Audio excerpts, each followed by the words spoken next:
All right. See if we are live. There it says we are. See if we got it there. If we are, welcome to Tiger Talks Wrestling. And I just want to make sure it's working here. And they got me. There, if we are, welcome to Tiger Talks Wrestling. They do, but we're not seeing that. Okay. So let's see. They're hearing my voice. I'm sure they got your voice too, if anybody's there. I am Tony. My guest today is Damon Scar. Welcome to the show, man.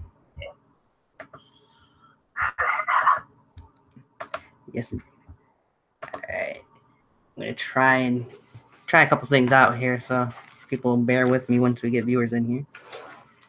They might just hear our voices, but that's better than nothing. Don't worry. They'll still eat it up a bit. Sure. Let's start right into it. Let's get into your origins in backyard wrestling. What first got you started?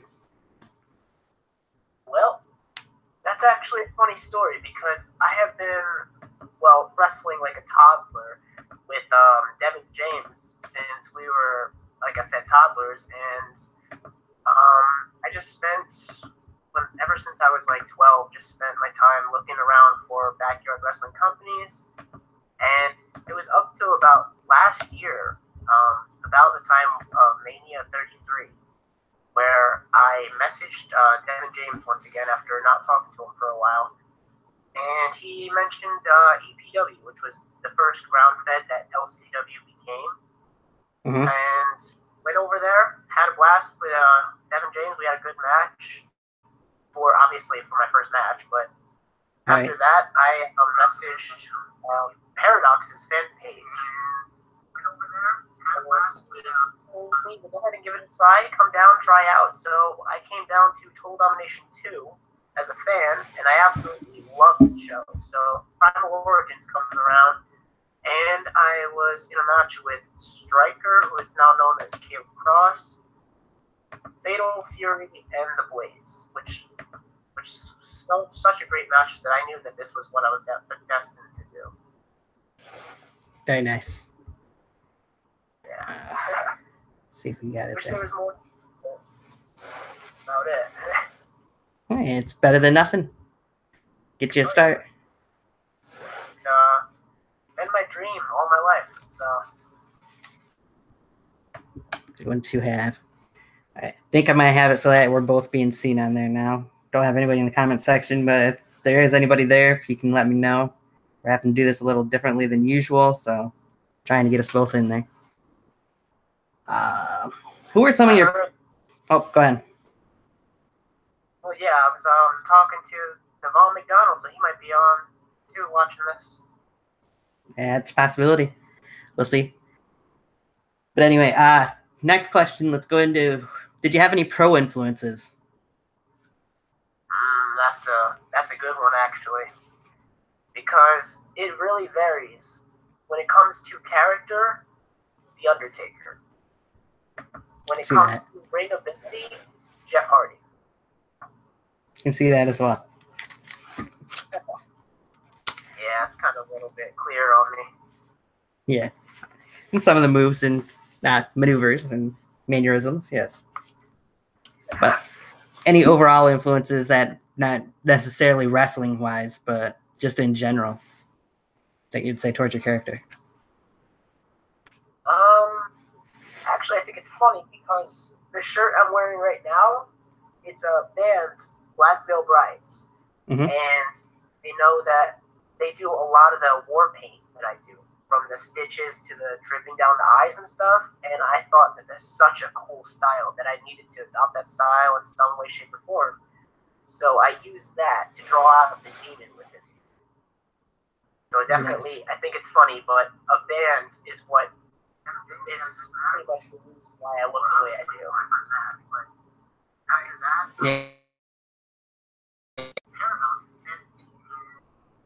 Yeah. Other than that, that's about it, really. I'm speaking myself. Gotcha. Let's talk. Trying to see if anybody's messaging anything in there. Let's go right into the first company we want to talk about a little bit that you've been in. Let's start with DBW. DBW, my home. Yes, your home. Let's start with first. You were I do believe, if I remember correctly and seen correctly, the first Anarchy champion in DBW. Definitely wasn't the first. Or not the first, but championship win. Yeah. Correct. That belt, honestly, every time I look at that belt, I just get those flashbacks at the moment I won it, because that's when I really knew that, like, I honestly started to believe that maybe then I actually have a future in this. Because with my height, my size, my voice and stuff, I always kind of felt discouraged. Mm-hmm. But when they saw potential in me, that's when I started to see it in myself. Gotcha. Yeah, when you talk about the Anarchy title, of course, we know you got the title from, or won the title in a triple threat match, rather, with Adam Anderson and Blaze. What was that experience, that match like for you? Well, number one, Judgment Day. It was their biggest event of the year, too. So I really just, number one, I felt goosebumps and just those butterflies in your stomach. But Adam, Blaze, they're really, outside of like wrestling and stuff, they're really good friends of mine, and I just can really relate to them. So going into this match, I knew we were going to have a hell of a match, and we ended up really doing a good job. I remember I hit my first buckle bomb, and I thought I hurt Adam, but thankfully he was all right. I thought it was funny, he got a black eye from his hip bone. And I had to walk around Kalahari, which is a water park resort, with a black eye the whole time. Ooh, fun. Must have been interesting. Well, I had the belt with me, too, so they kind of knew what happened. That would make sense. Yeah. Hey, FDN, good to see you in the chat room. First person to say anything, really. I know UWF New York, I'm sure it's probably Scorpion, more than likely usually is, was in the chat room earlier, whether or not he's still there. But anyway, when also talking about the Anarchy title, you can't forget to mention the two latest matches that you had with the Anarchy Championship on the line. So go first with the first triple threat match that you had with Blaze, of course, again, and then Hellhound. I can remember instantly when we were going over that match. That was the first time I was really learning about sequences and stuff. And I remember it took me all day to get down the sequence, and I felt so embarrassed. Yeah. But it was definitely one of my favorite matches, the first one. I think the second one was a little bit too drawn out, a little bit of trying to top the first one too much. Right. And didn't end up doing because the first one was just too good. Yeah, I'd have to agree with that one. What was it like for you to see, obviously you lost the title in that first one, but to see the Blaze win it first and then see Hellhound walk out with it in the second match? Well, to start with the Blaze, I actually have a funny story because I was talking to management about that, and when I was told that I was going to be dropping it to him, he didn't know until the very second he won it. And nice. He came to me after he pinned Romig. He came to me and he said, I'm sorry, thinking he messed up the whole match. And I told him, dude, it's okay. You were supposed to. I roll out of the ring, and I rewatched that video now, and you can actually see like the tears come from his eyes just from the surprise. Right. So it felt really good in that moment to give him that.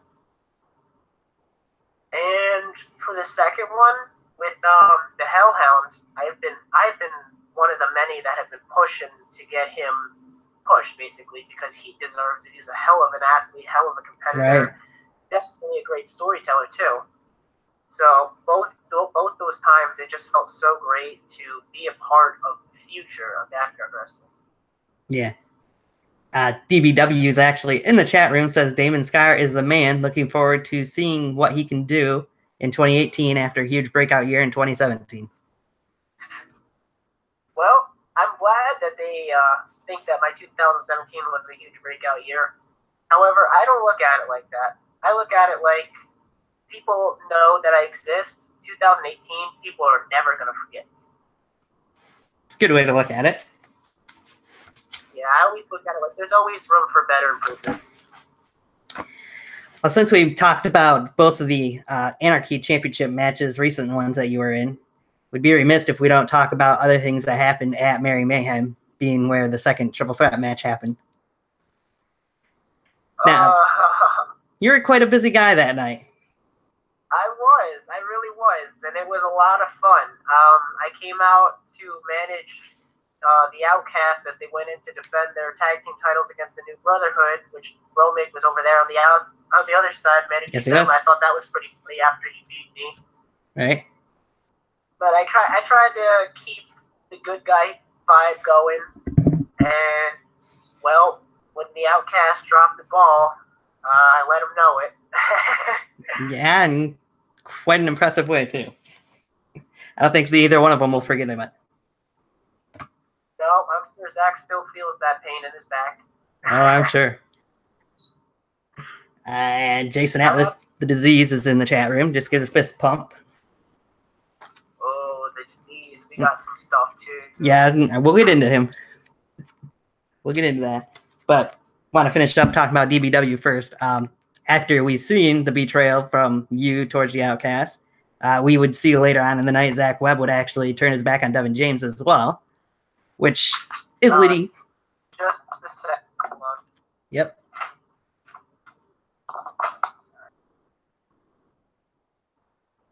I'm actually held up and somebody had to use it. Gotcha. But Zach Webb turning on him. The number one thing we thought was we didn't want to be complete rip. And with me, I kind of felt like I was the Seth Rollins, and I said we need to change this up. And they expected me to heel turn because Zach Webb, Devin James, they're brothers. They were the tag team.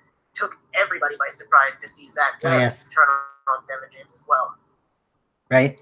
And of course, that's leading into what we're going to be seeing here in a couple of weeks, the triple threat match between you three guys. Oh yeah, you have no idea what's in store for that. It's going to be, if you're a fan of any of the three of us, you better watch this match because there is going to be no better match yet. I'm going to keep that keyword there, yet, because there will be better matches all throughout 2018. We're going to make sure every match we go into is going to top the last. Right.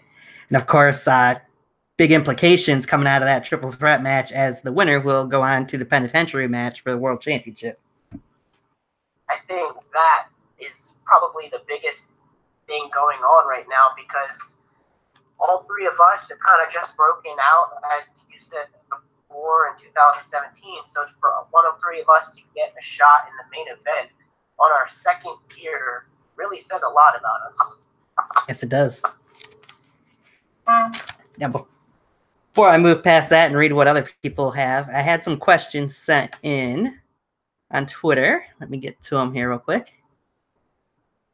About things that we were just talking about, so I want to make sure we get them in there before we move on.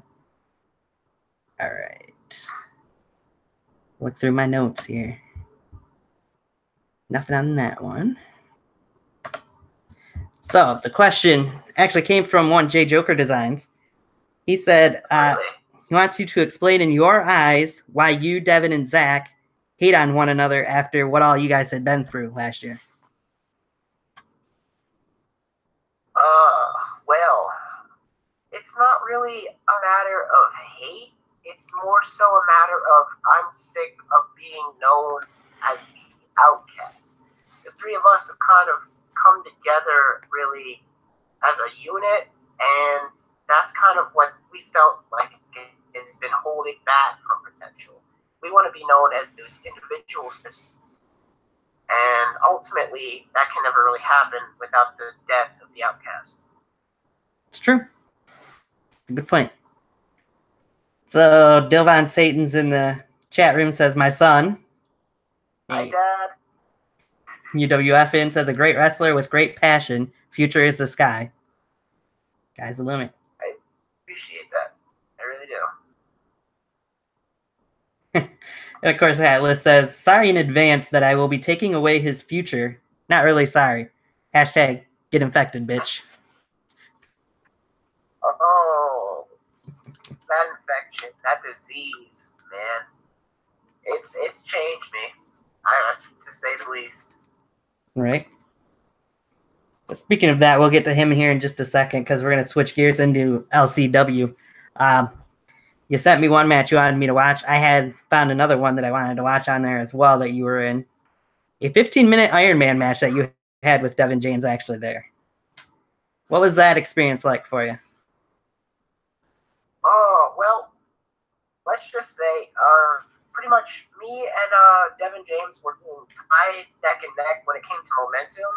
Mm-hmm. And we had Immortal Lust, which was our first show for LCW after rebranding.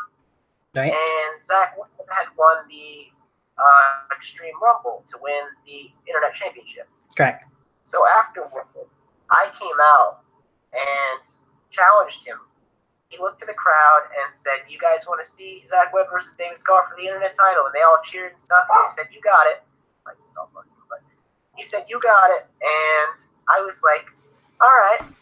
And then I attacked him and curb stomped his head into the belt. And I think there might have been some repercussion for that. And because of that, I had to earn my way into being the number one contender.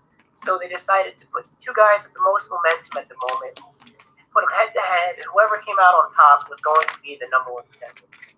Oddly enough, we were so neck and neck in momentum that we ended up drawing and this is my first draw so far in a match, in 2 apiece, a 15-minute Iron Man match, which started out going 100 miles per hour, right, and ended in one of the most controversial ways. Yeah, because it started out with Devin getting the first fall right off the bat as soon as the match started, pretty much, and then where you busted your elbow, actually. Yeah, I actually still have that scar still. I don't know if you can see it on the camera, but I think a little bit you could. Utter onto a rock that I didn't see on the ground. Yeah, and of course, throughout the next couple minutes during that match, the announcers were trying to get you to put a tape on it, but nothing happened. Yeah. That's the thing about me is I come out there, I'm not the person I am right now. I'm a character. I'm the demon, and I ain't going to take no tape or something like that if I'm a demon. Right. And of course, right after that, you took the second fall, or your first fall from Devin. A little bit of a botched super kick, but yeah. We'll get into that here in a moment. But yeah, and then from that, from the draw, we would actually find out that you two both would be given the shot at Zach Webb for the Internet Championship in a triple threat match. This is a very good triple threat match, I would say. What was your thoughts of the match overall? And yeah, let's start with that. My thoughts on the match overall was, number one, it was really good for what we had. We didn't have much at the time. I think we had the mattress. Yeah, pretty much. Our goal with that match was to keep it not only high octane, but innovative. We wanted to do things that nobody had done before because we really wanted this match to stand out because we knew one day the three of us were going to face again in a bigger company, and we wanted to kind of take that match and take the second one whenever that comes, which obviously is coming, right, and compare it to and see how much we've really improved. So we really wanted to go all out for that match just to see the next time we go all out, see how much we really improved. Yeah. And that was our goal just heading into it, was to, looking forward to the next one too. And we've seen in that match, Zach actually picked up the win over Devin. If I remember correctly, he made him tap out to win that match. Yes, he did. I ended up taking the nastiest discus elbow I've ever taken in my whole life. Right? It did look pretty bad. All right. I know you've got things coming up there in LCW, and Jason Atlas would happen to be the person that would come to mind. So, all right. Let's dive into that a little bit. Well, basically, Zach Webb and I was basically angry at the fact that I hadn't gotten the one-on-one match that I had asked for originally. So right. I kind of called Zach out on it, like over and over, and kind of getting under his skin, saying, "You never beat me one-on-one. You never got that, and you'll always be in my shadow," kind of thing, trying to draw that emotion out. And he finally accepted it, and under one condition, that I would have to put my career on the line. Right. And what I did was I did do that. And apparently somebody backstage wasn't too happy with that and decided after I had lost that they'd throw on a little skull mask, grab a little pipe, and come out, first attack Zach Webb, aim that pipe at me, and just give it everything after I had been bloody and beaten, and destroys the contract, keeping my contract with LCW, active. I'm still an active member of the roster there, just so he could be the one to end me. Right. We could touch on that more if you want to, but I'm going to get to the comments in the chat section first here real quick. Mr. Judgment, or DBW, wants to know, you have never faced Mr. Judgment one-on-one. What would be your thoughts on being in the ring with him? Well, that's one thing I've really envied about the Outcasts is how much they got to interact with the New Brotherhood and stuff. I've always wanted to face Mr. Judgment one-on-one. I've taken his finishing move during practice, and I thought that was more than fun. Wow, fun? I faced Paradox one-on-one, which I had a fun time with that, so I can only imagine that me versus Mr. Judgment would be stellar, to say the least. Hey, I mean, he knows DBW guys know higher ups. I'm sure they can figure something out and book it. Yeah, I'm looking forward to that. It's got to happen one day. I'm sure. Dilvan Satan says, what are your thoughts on a possible match with him? Now that he's going to be in us. I like the idea. I do. I think what we got to do, though, is we got to find something to really ignite that. I don't want to waste that on a throwaway match just to see who's better. I want that to be emotional, you know what I mean? I want that to have some tension in the air. So I think if Dilvan wants a match with me, he's going to have to do something to me. And I think that would be really fun to pull off because he's a great wrestler. He's a great friend and stuff. And I know we could pull something off, but that's the thing is I want it to be a big deal. So because of the next comment that's coming, let's move into UWF, where you made an appearance in as well. You faced Scorpion the Assassin in a casket match. Take me through that casket match. Started with an open challenge. Right? I put out an open challenge after, I believe I was after I lost the Anarchy Championship. Kind of felt like I wasn't going anywhere, like creative-wise, so I decided to take that into my own hands and call out any backyard wrestler anywhere, and the first one to answer was Scorpion. So I messaged him saying, anytime, any place, any kind of match you want. So he said, come down to WF, we're going to do it in November, and we're going to do a casket match. And at first, I was like, that's going to be fun, because I had never done a dark-themed match like that. Uh-huh. And I'm sure you can also, I'm sure you've got some questions about what also happened that night, too. Yeah. Might as well get into that. It was an interesting match. I'll say this. I watched the majority of it. I fast-forwarded through a little bit of it last night, but you guys could have hit a little bit harder with some things than what you did, for one. Yeah, it was so cold outside. Okay, understandable. At least they had a actual makeshift ring there too, so that helped a little bit, I'm sure, to move around in. But let's go into the end of the match. Of course, Scorpion got the win, but take me through what happened after the match for anybody who may not have seen or just wants to know.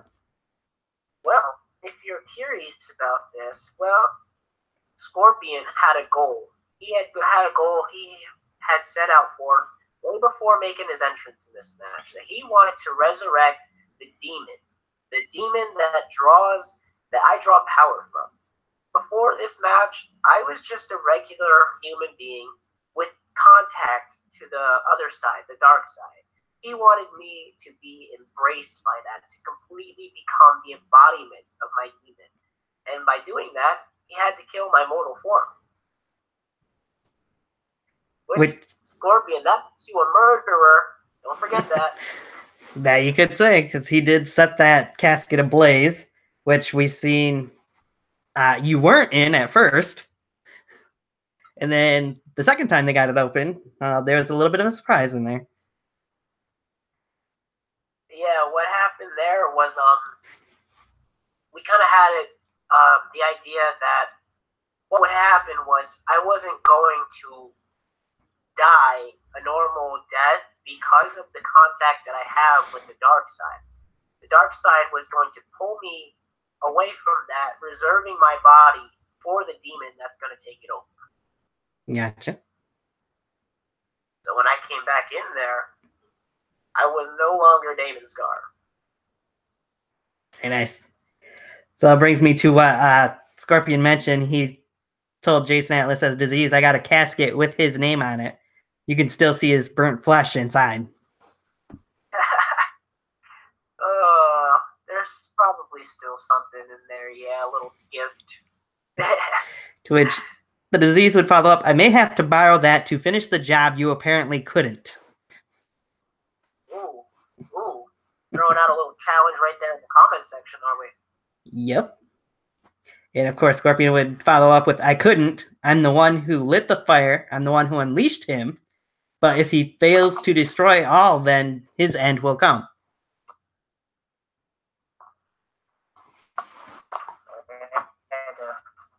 Somebody else. What did you say? Scorpion said, I couldn't. I'm the one who lit the fire. I'm the one who unleashed him. But if he fails to destroy all, then his end will come. Well, that's pretty much what it comes down to. His goal wasn't to destroy me permanently from backyard wrestling. It was to resurrect something different, something more evil.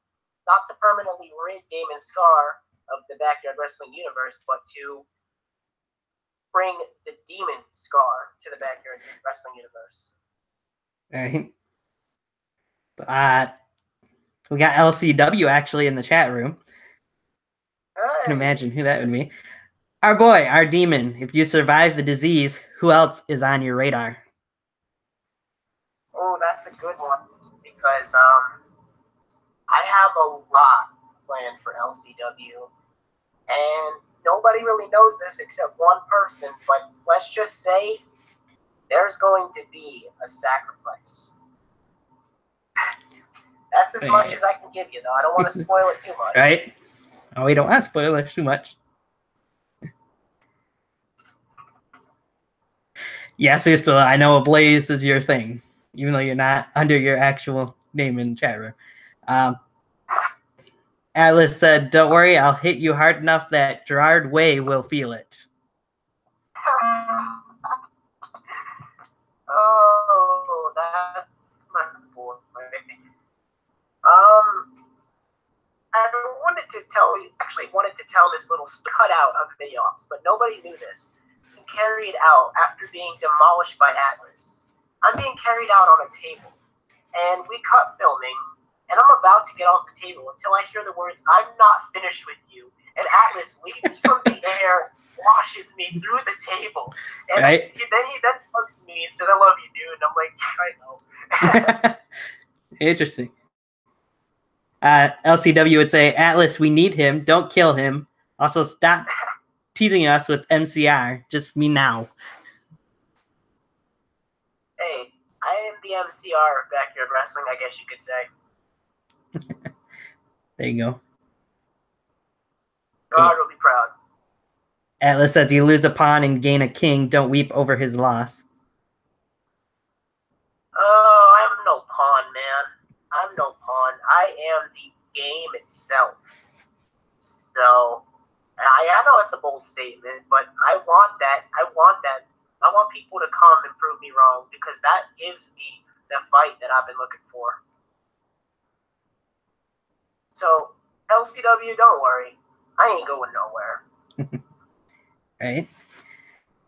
Okay, this kind of goes into the next part I was going to go to anyway. So, Ustalo says, Damon, how does it feel to lose to the Phoenix, Ustalo himself, during your debut in Proving Grounds? Well, Mr. Phoenix, I've actually got some news for you. You didn't beat me. You pinned Devin James after I took a... Oh, I can't remember the name, but... Malcor 5. Revan just laid me out right before then, so I didn't beat the pin there. So I think we got some unfinished business. It's true, because you took the Malcor 5 while Revan... Well, right. Ustalo took out Devin James, and then Ustalo took out Devin again after the match, so... Yeah, we got some finished business there. Definitely. But if we're going to talk about Proving Ground, of course, you got some other business to tend to coming up soon at Stand Your Ground as well. As we've seen on the last episode, you had a little encounter with one newest member of Proving Ground. Of course, the S tier himself, David Lowell. Oh, man. Number one, I just want to say off the record, what hell of a talent, and probably one of the best talents, if not the best talent I've been in the ring with. I would just want to say that for the record. And as for the match itself, it's probably going to be one of the best matches you see out of me. All right. So, speaking of that, Ustalo wanted to know, how did it feel to face your future self in David Lowell? Oh man, I heard that all day that day when I talked to when I had that segment with him in the ring. All I heard the rest of the day was like, I'm the past version of David Lowell, or David Lowell is the future version of me. And when it comes to ring ability, I think I take that as a major compliment, because as I stated before, he's one hell of a talent. So if they see that potential in me, that really means a lot. But when it comes to who we are as people, we are nowhere near the same. True. I would have to agree with that. Yeah, Atlas and LCW are going at it in the chat room. I'm not even going to read what they're saying back and forth. But Ustalo did say we will have our match. Okay. I knew Scorpion posted that and then retracted it, and now he's got it again, so we'll go over that. Scorpion says, many say that the match that you two had was weak. Therefore, I'm putting it out there now. BYW will see a violent and extreme match. Sky versus Scorpion bloodbath match. I'll be waiting. But not the challenge. Well, number one, you want to call it weak, you want to call it whatever, that's fine. You know, like everybody to each their own. But I think it genuinely ended up helping me. As weird as this sounds, because that time, I'm still human Damon Scar. I'm still have a conscience. I have remorse and stuff. Now that I'm a demon, there is no remorse. You will be taking the hardest shots that I could possibly deliver. And you're really going to see the difference between Damon Scar and Demon Scar. Nice. And Isla said, bloodbath. Yeah, that can be interesting. I don't think that's not something that you see much of, if we have seen it in backyard wrestling lately. Hey, I'm always down for first. There you go. Ustalo said about you and David Lowell's meeting, not just that, your hair was very similar that day. And they're very similar back to with young David. So. Yeah, I heard that he had a strip of blonde in his hair before. Yeah. I thought that was pretty funny. I kind of like following in his footsteps. A little, sure.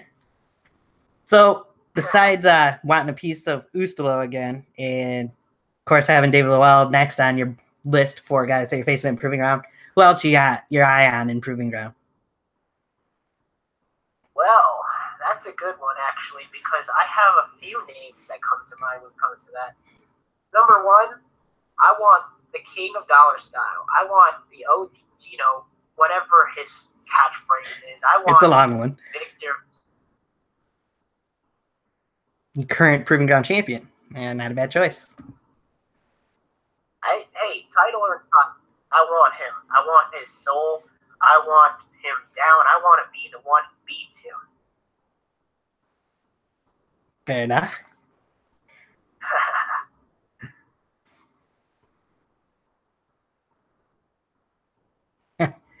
Okay, so Atlas says, off the record, I'm happy my little brother from a gothier mother finally got on Tiger Talks.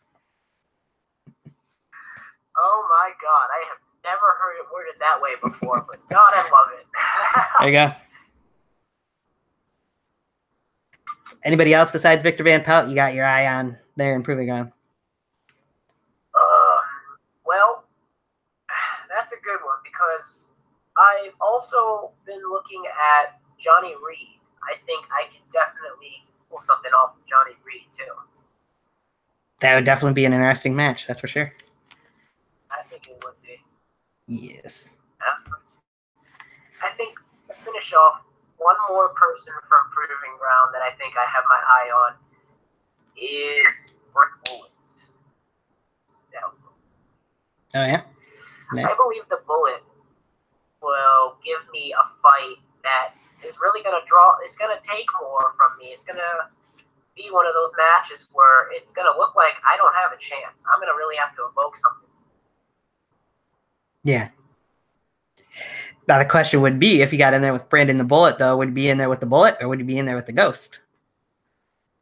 I think that if I play enough mind games with him, I could draw the Ghost out in him.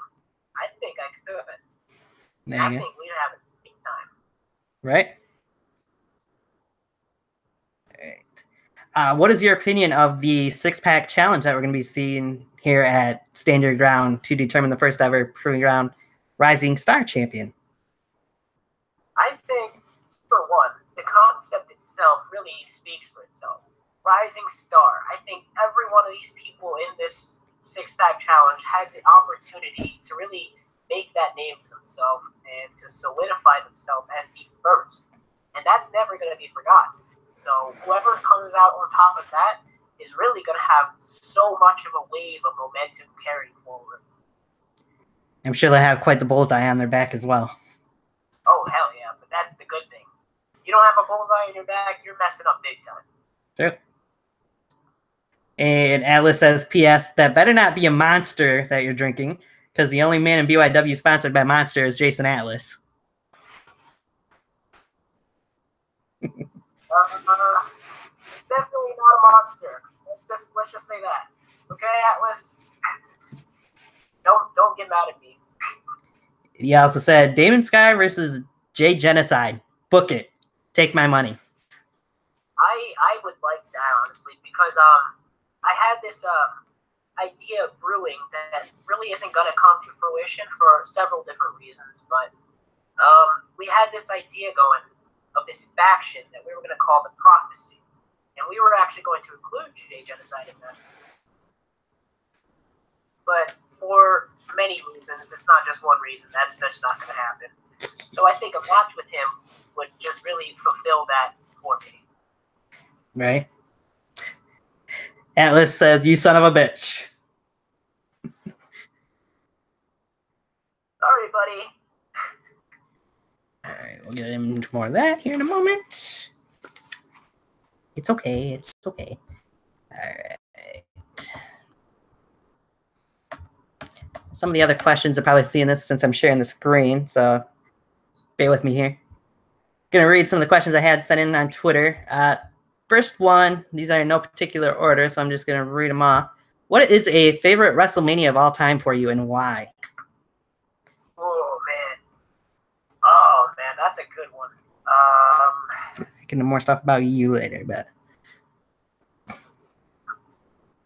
that takes some thought, actually.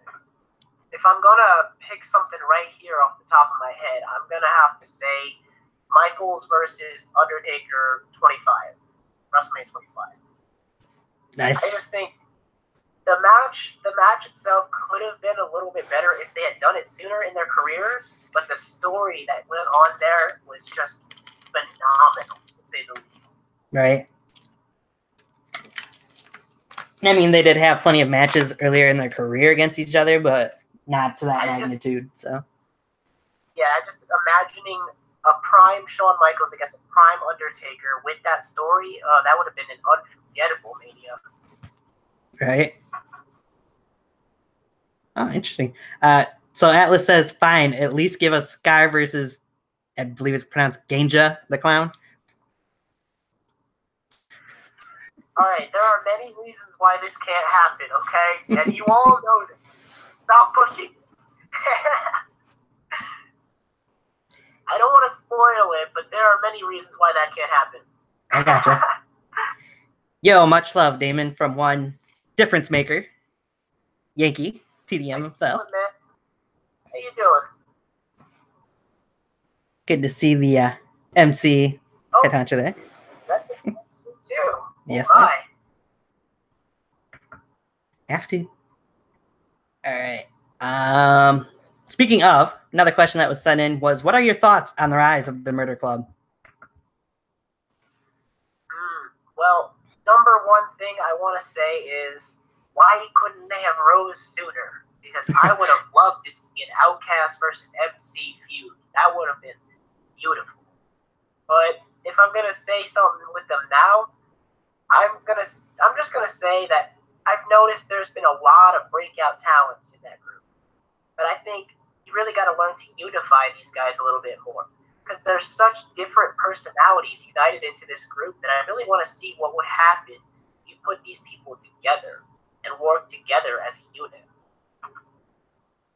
There have been plenty of attacks. There have been plenty of things that they've done together, but I've never really seen much competition together. Well, if you want to see that, all you really have to do is watch NUW Slaughterhouse episode 4, because they did have a 6-man tag match there. They just didn't. Cheap plug. Yeah, that's actually what makes me say that, is the fact that why is it now? This should have been happening a long time ago. But I'd have to agree. That's just take it or leave it, to each their own, you know? All right.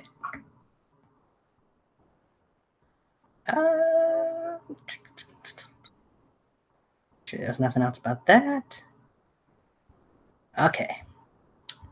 So the next question we're going to go off of is top 3 feuds or rivalries in the backyard wrestling community that you've seen and in pro wrestling. Start with backyard. You name 3. 3 best feuds in backyard wrestling? Yep, that you've seen. Well, number 1, I don't want to sound like I'm full of myself or something, because I'm not, but I'm going to go ahead and first say Outcast versus New Brotherhood, just for the fact that that was probably the most fun I've ever had, just for my own self. But moving on to number 2, tough as it is, I'm really, really loving the Yankee versus Devon feud that's going on right now. I'm loving that right now. Yes, me too. Third, that's a tough one, but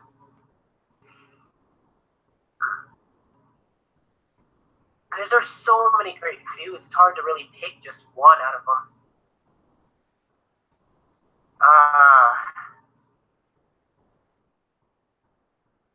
I'm gonna have to say,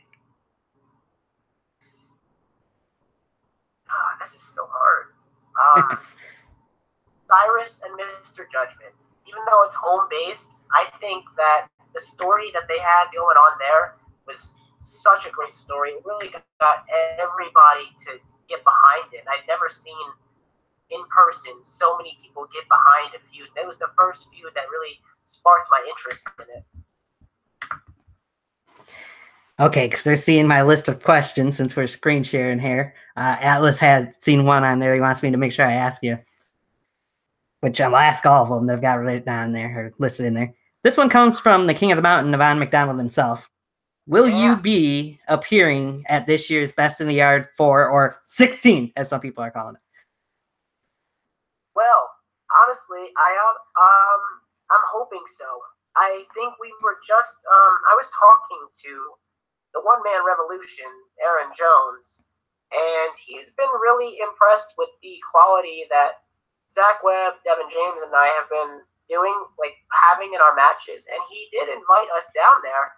So we'd really have to just talk to him, see what he's got planned, see what he wants us to do. But I think if we're invited down there and he's got ideas for us, I think it would probably be the biggest show of our careers so far. So we wouldn't miss it for the world. Right? I'd have to agree with that one. This Biddy's the biggest event for everybody to attend. And to be invited in your second year, too, said a lot, too. Yes, it would. Speaking of Navan, let's go into another one that he had. What are your thoughts on NUW since you've been there, obviously, for Proving Ground?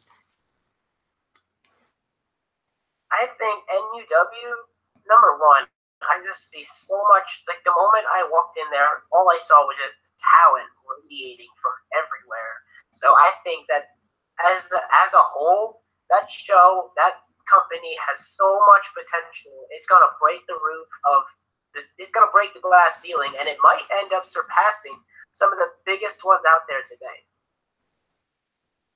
Agree. Keep that in mind, W. Oh, shots fired, maybe? Oh. JJ Genovese is in the chat and says, my man, much love. Be undeniable, brother. Be undeniable, man. Absolutely. Love that guy. So we're going to get into, Navan had a few other questions for you, so I'll get into his questions here real quick. First one's an odd one, but he likes to ask odd questions sometimes. A favorite food? Well, I actually have celiac disease, so I can't have anything. So if I'm going to have to choose a favorite food, this is a tough one. Chili cheese fries. Nice. Now, most people would say, so that's very good question. All right. Kind of goes back into what we were talking about. His next question is, what was it like for you on your first day at Proving Ground and meeting everybody at the slaughterhouse? I had a lot of fun, a lot of great people that I honestly I'm going to be completely honest here. I didn't think that they would like me because I'm just one of those people where sometimes you just look at me and you just get that feeling that you're not going to like me. But these guys were just so accepting, it's just like walking into a brand new family that just took you right in. So I had a blast there, but I was also like, I had butterflies in my stomach because I knew that these guys were all really, really good, and I really just didn't want to look like crap compared to the rest of them, you know? Right. Now, correct me if I'm wrong here, but going from the DBW ring to the NUW ring, the NUW ring is a little bit smaller, correct? Yes. So what's the difference like for you competing in one compared to the other ring?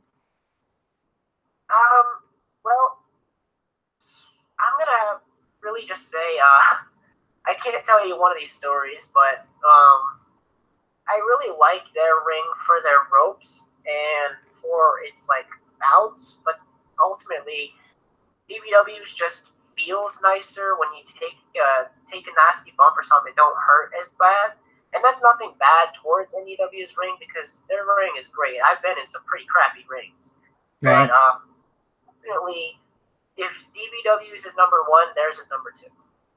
Okay, so moving from that, a follow-up question to that: what is it like for you going from in the ring to obviously an LCW doing it out on the ground, competing out on the ground or on the mattress? Yeah. The thing is, it's just it's really different because you want to go out there and you want to take the same bumps that you're taking in the ring and stuff, but you know that if you're doing that, you're going to end up hurt really, really bad and possibly injuring yourself. True. So I've never really condoned the fact that LCW does this on the ground. I've never really been a fan of that, but the guys are just family, man, and they were my home, like the first home I had. So of course I'm always going to go to it. Right. But I kind of always dreaded a little bit. I'm always like, oh no, like kind of thing. I love working there. I love working the guys there. I love the stories there, but that ground, man. Right. I got some news for any LCW fans. We are getting a trampoline. There you go. Be a step up anyways. Oh Oh yeah, you have no idea what I can do on those. I'm sure we'll find out. Another question from the King of the Mountain. What did you think of the triple threat match that he was in with Mr. Judgment and the Dark Side? I loved that match. I thought it was such a great match, and I was kind of like feeling a little bit sick during that time after my match. I was like hurting and sick and stuff, but I made sure that I was watching from behind the curtains. I kept, making sure I was watching it, and there was just so many creative things done in there and so much storytelling that I couldn't stop watching it. That's how good it was. Right. That's one match that I've watched from DVW. I think my eyes were glued to the TV or the screen pretty much the entire match. So. Yeah, it was just such a great, phenomenal match. Right. You wanted to know also, what were your thoughts, or are your thoughts, on the feud that we've seen recently, the trilogy between Novin and Lips in UWE? Oh, that feud really is what sparked my interest in having a match with, well, I'm gonna go ahead and say that if you don't see me versus Novin sometime in 2018, then you're going to be let down, because I want that so bad. I want that match, and Lips too. I want a match with Lips too. Oh. Just by how great this feud was, I feel like if I could be involved in a story that good, I'd probably watch it over and over and over just myself. Right. That's how good they did. They blew me away, man. Well, I happen to know that the person that portrays Novin, as we all know, will watch this. Might not be right now, but he will watch it later. So there's a little nudge towards him. We might have to pass it along to the other person. Nice. If he doesn't, I got ideas. Right. And Navon's last question was, what are your thoughts on David Lowell, who you'll be facing at Stand Your Ground, of course, going out on Twitter and challenging D-Lock to a match at VTW Mania? Wait, what was that last part? David Lowell going out on Twitter and issuing a challenge to D-Lock at VTW Mania. Well, as I stated before earlier on in the video, nothing but respect and love for David Lowell, hell of a competitor. And as for that match, definitely something if you're a fan of backyard wrestling, don't miss it. Just don't, because this, not only does David Lowell deserve all of the love and respect that you have for backyard wrestling, but the fact that he's being thrown in with another great talent is just going to be like, if you're not watching this, what are you doing? What are you doing? Well, how can you call yourself a fan of backyard wrestling and not watch this? Right. So I'm going to put him on. He's a great talent. Yeah. David's a really good guy. So when I talked to him a couple months ago. Before I get into the rest of those questions, JJ actually has a question for you. Any people really leave a huge impression on you in the backyard wrestling community? Ooh, that's a good one, actually. I'd have to really say it's weird, because everybody kind of does leave their own impression, and right. I kind of learn a little bit from everybody too. Since he asked, I'm gonna go ahead and start with him. JJ, the first thing I thought of this guy was, holy crap, he's losing charisma. Like, there is so much talent and ability in there, and I think the more he strives to improve himself, he's going to be the one that makes it. If anything, if I don't make it, if Devin James don't make it, if Zach Webb don't make it, which is, it hurts to say, but if we all don't make it, JJ's going to make it. He will make it, because he's got the whole package. He just needs to learn how to use that to his ability. Right. But he's got them.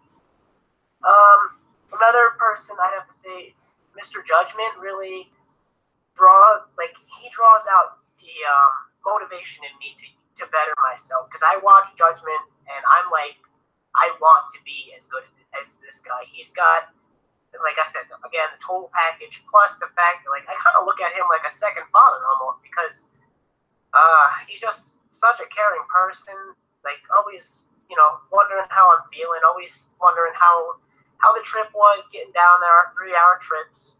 And he's just a really caring person. So to meet somebody who plays a character where he just hates the world and is ready to punish everybody, and on the outside is just the most caring person I ever met, it's really amazing to see somebody literally play both ends of the spectrum. Right. One more person, if that's all right. Yeah, that's fine. Devon McDonald, another person with a giant heart, just cares about everything and everyone. And his heart can't be filled up. He could just keep filling it up with people he cares about, and it will never fill up. He's just got that big of a heart. Plus, his heart and dedication for wrestling too is just unbelievable. It makes me want to motivate myself, as like Mr. Judgment, motivate myself to become more passionate and dedicated towards that here wrestling and wrestling in general. Yeah. 3 good people to mention for that. Yeah. I would say. All right. That. Another odd question sent in from a fan. What are your favorite types of animals? I guess you can call it that anyway. Animals. Well, I have a cat. That I rescued when it was 4 weeks old. His name is Giovanni, and that's gonna go ahead and first say that my favorite kind of animal is cat. I love felines. Cats, they're just smart. They're intuitive. You could just really feel like you're actually near something that knows what you're thinking, knows what you're feeling, and I think that's really cool. But I also bears. Bears are fucking awesome. And finally, but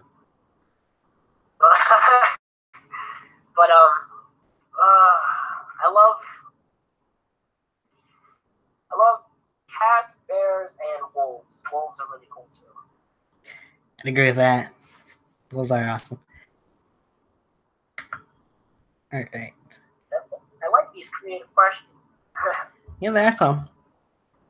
What are your other hobbies besides wrestling? Well, first of all, I'm trying to learn how to play some acoustic guitar. I've wanted to all my life, but I never really found the time to with my job and wrestling and all that stuff. But that's one thing I want to learn to do. I'm also an artist. I draw a lot. I don't really share much of it because I don't have much confidence in it, but I do enjoy drawing. And I enjoy singing and screaming. If you don't know what that is, just listen to some fucking punk rock. Yeah. I gotcha. But yeah, I have to say those would be my 3 favorite hobbies besides wrestling. All right, next question sent in. Most disgusting thing you've ever seen?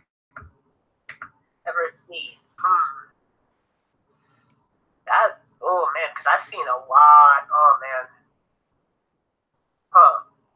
Alright, well. Is it like something I've seen in person or just all together? Let's say in person. In person? Alright. I have to say, alright, so every single day, all of 2016, I would walk to see my girlfriend at the time. She was 7 miles away, so I would have to walk a 7-mile stretch every single day. And I'd see some things on the way there. And I remember one time I was walking and I had this awful smell that kept coming to me, and I kept wondering where it was coming from. And I just keep walking, and I finally get up to where I see this deer lying on the side of the road. And you're probably thinking, probably hit by a car or something, right? Right. Absolutely not. This thing had 2 pricks in its neck. Completely, like, I swear to God, if vampires exist, it's what killed it. But it was not only just pricked by the neck, but literally there is no way a car could have hit it and broken every single limb the way it was. You could pick it up and pretty much moved it like a snake. That's how bad it was. It looked like somebody had done that by hand, and that's what really repulsed me. So if I have to say something in person, that's what it's going to be. Gotcha. Overall, Sid Vicious breaking his leg. Oh, right? How can you not say that? All right. A couple more of those. We're going to get back into BYW in a little bit, but I want to get these questions out of the way first. What is your worst customer service story, either as a customer or as an employee? Well, I don't work in customer service. At the moment, I'm a dishwasher for a diner. But I have seen some stuff go down, not personally with me, but I was right behind the person in line. And literally, they tried to return something, and they didn't have a receipt. And they just weren't having it. They were telling Walmart, like, you could go check your security cameras, go check the item stock and all this stuff. And it literally made me so mad because they had no respect for the amount of people that were behind them. The employees kept trying to bring this person to the side to discuss this offsite to where they can keep serving the rest of the customers. And this person just wasn't having it. They weren't letting the employees talk. They just kept getting louder and louder. And I literally turned around, and everyone who was in line behind me was gone. And I decided, you know what, I'm going to leave too. And that's ultimately the worst thing I've ever seen done in any kind of customer service, really. So if you're that person, I'm calling you out right now. You're a piece of shit. Right? Definitely. What was the weirdest habit you had as a child?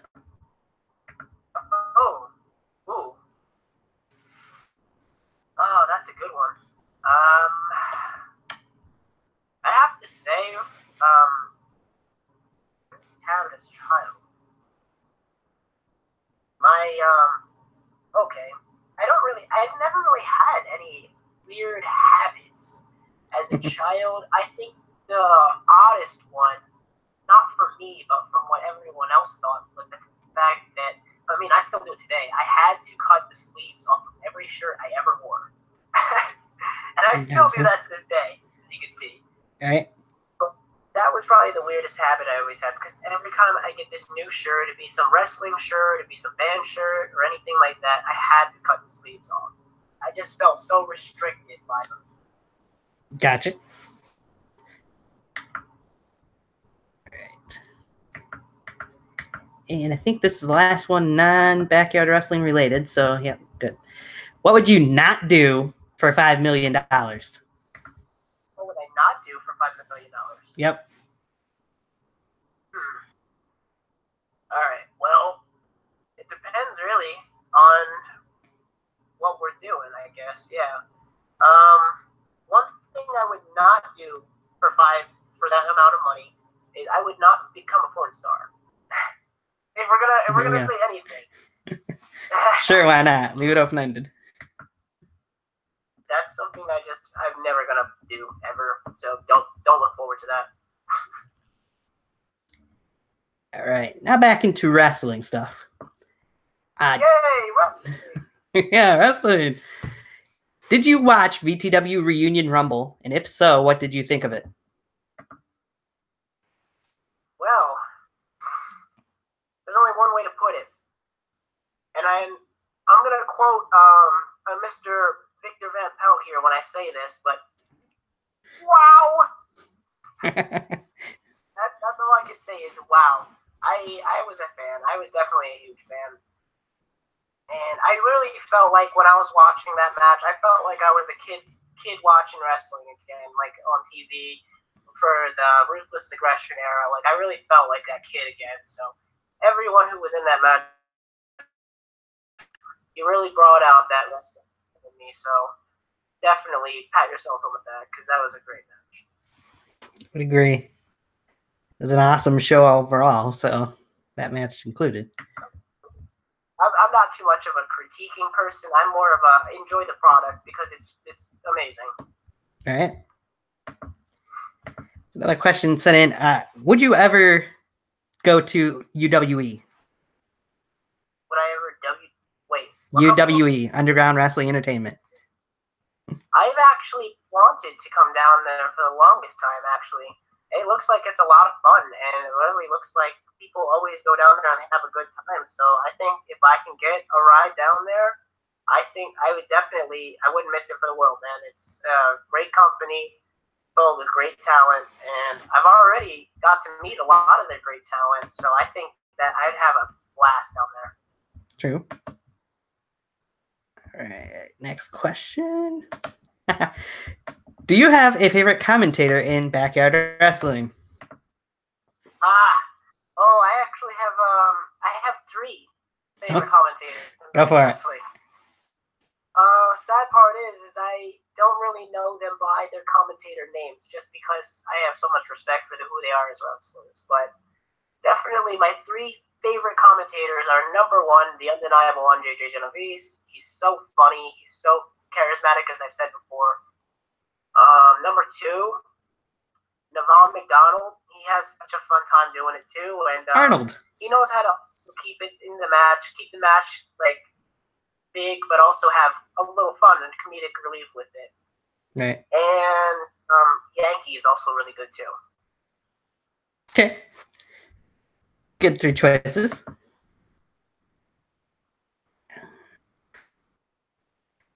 You kind of mentioned a little bit about it, but what do you like most about the Last Emotion Novin character?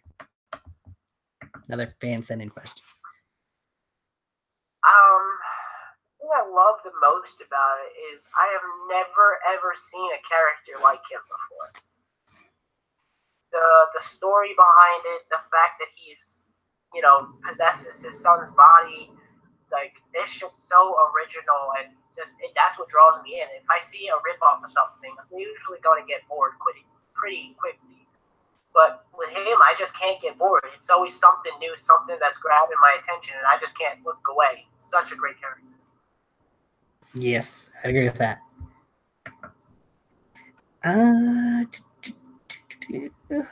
And the last question that I got sent in from me. Who do you think will walk out of VTW Mania with the VTW World Heavyweight Championship? We know it's going to be Chase Bridges, and then his opponent as of right now is going to be Jamal Payne, but Casey Chambers could put a wrench in that tomorrow night.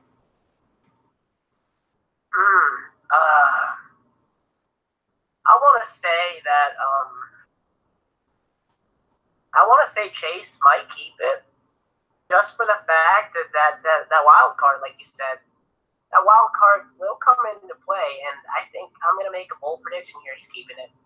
I think Chase is walking out of VTW Mania as world champ. Gotcha. Yeah. All right. That's it for those questions. We'll see if the chat section's been quiet, so we're just going to keep going with stuff I've got for now. So they decided to get involved. Yeah, we went over that.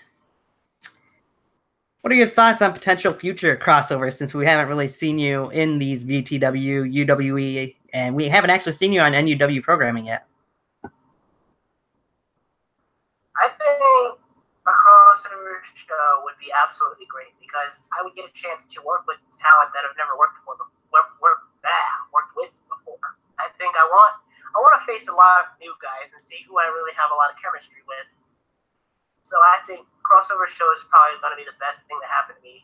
If not best in VR, obviously, but it'll be second best thing that happened to me this year. So let's go off of this. Rumors have floated around that there could possibly be a second King of the Yard tournament this year. You see yourself partaking in that if it does happen? I think definitely.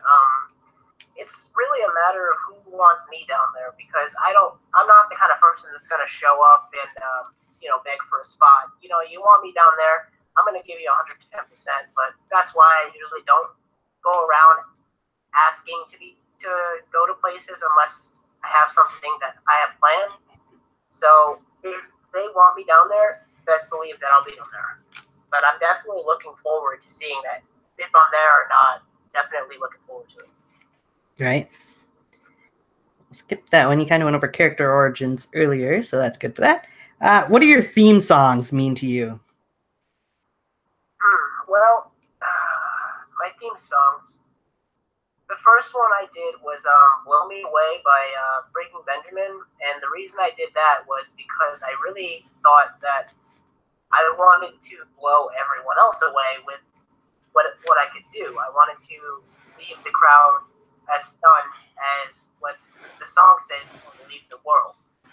And I had another song after that. I can't remember. I think it's Your Betrayal by Bullet for My Valentine. And I think that one's kind of self-explanatory. Yeah. Sounds that way. All right. So for the few people that are still watching, if you guys have any questions, make sure you get them out there soon. I've got a few questions left myself, but want to get some you guys involved too. Got questions, man. I'm dying to answer them. All right. So let's go in to another question that was sent in. Didn't have it on that list, but I got it on my other list. What are your goals for 2018? Well, my goals for 2018 are to really solidify the fact that I'm a darker character, demon. Because there are so many demonic characters out there that I don't want to be just another one. I want to be the one that really stands out. When you think of demon, I want to be the first thing you think of. So for all of 2018, I plan to really, as much as people hate it, some people are all about the wrestling when it comes to wrestling businesses, and some people are about these storylines. But for me, I really want to focus a lot on stories because I spent a lot of 2017 focusing on ring ability, and I kind of feel like I'll start to lose interest if I don't start focusing on a character and storylines. So definitely expect a lot more of that from me. I'm sorry if you're not a fan of that, but that's honestly what I'm a fan of. So I hope that I can bring a lot to the table when it comes to that. Like, for example, with the disease versus the demon, I think that's a great story. One day with Novin versus the demon, I think that'll be a great story. Mr. Judgment versus the demon. Speaking of Novin, the King of the Mountain, Yvonne McDonald, is in the chat room now. Says, yes. Hey, Damon and Tony, it's Yvonne McDonald, but you already knew that. Let me tell you what. Damon is so athletic, agile, and unique.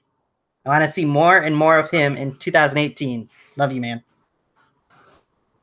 I really appreciate that. Because I'm the one kind of person I'm probably my worst critic. I always look at every match at everything I do wrong instead of usually what I do right, and I'm kind of just taking these compliments, but really not thinking much about it because I know people will look at me and instantly think unique, which is what I'm going for, but I want to be something better. Like, I always want to be better. Even if one day I'm the best in the world, I still will want to get better. So these compliments to me, they fuel me, but they really just push me to do better. Fair enough.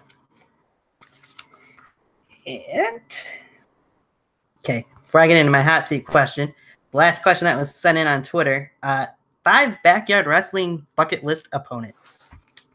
Oh, man. Well, we already covered 2 of them in Novin and Mr. Judgment. Yep. But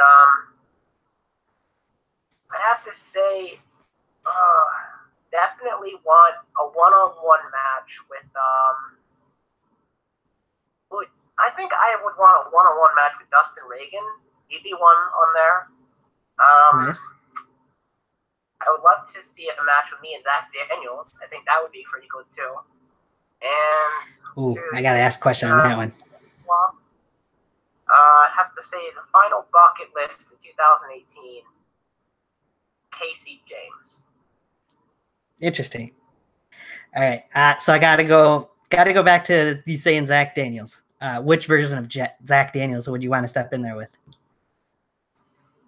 The most sinister, the most evil kind. I want the one that's gonna take any cheap ways, the one who's gonna have no remorse. I want the sinister one, the evil one. The sinner himself. Gotcha.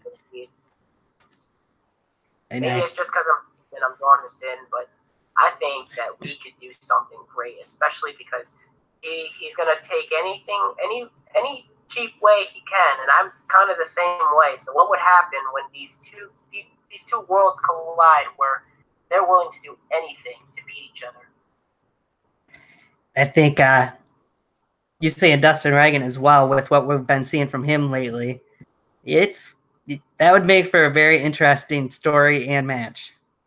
I definitely believe so. I haven't been watching much of this stuff because I've had such a busy life as of late, but I definitely, from what I have seen, is definitely something I really want to pursue, and I think that if he's down for it, it's something that will definitely happen.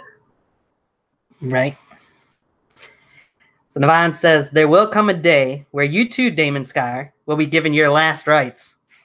Hallelujah and amen. I want you to try and read me those last rites, because let's face it, people have tried killing me. People have tried taking me off the map, and they haven't done the job. So let's see if the one and only Novan can actually do it. Be interesting. Before I go into my hot seat feud question, which one of those feuds that you've got coming up would you say you're looking forward to most? Now, since we know that you got the triple threat match obviously coming up with the 3 Outcasts, you've got Jason Atlas coming up, and you got David Lowell coming up.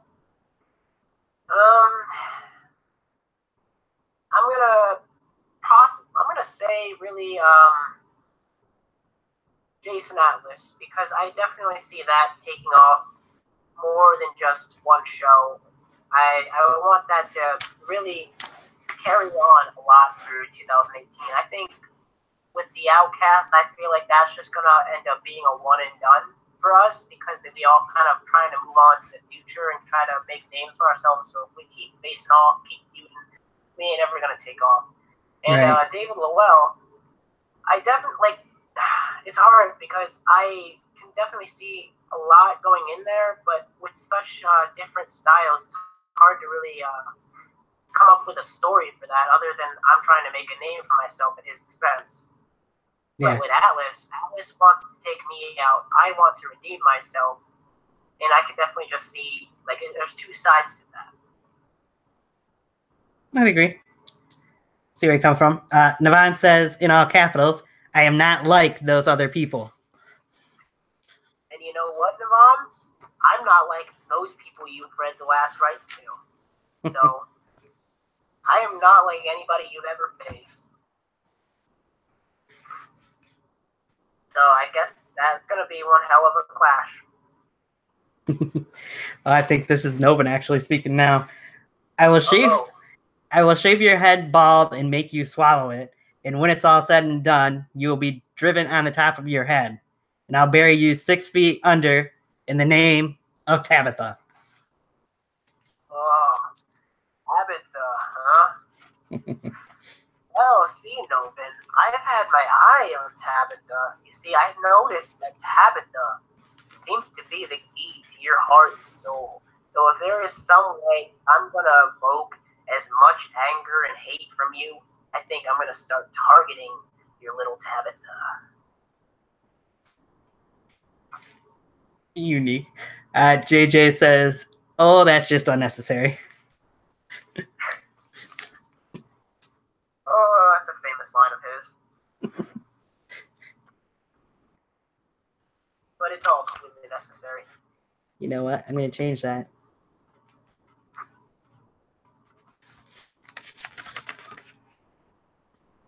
All right.